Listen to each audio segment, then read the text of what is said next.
Chalissery saint peter's and saint paul യാക്കോബായ സുറിയാനി പള്ളിയിൽ വാഹന വിളംബര റാലിക്ക് സ്വീകരണം നൽകി.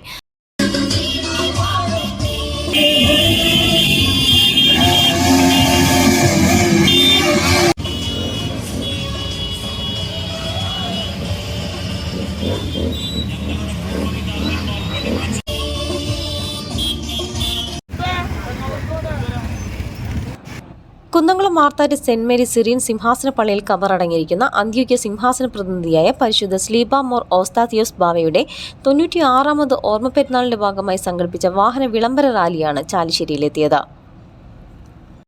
റാലി വികാരി father Abraham Yakob Poovathumannil, trustee CU Shalamon, secretary Titus Davids എന്നിവരുടെ നേതൃത്വത്തിൽ ഇടവക വിശ്വാസികൾ ചേർന്ന് സ്വീകരിച്ചു.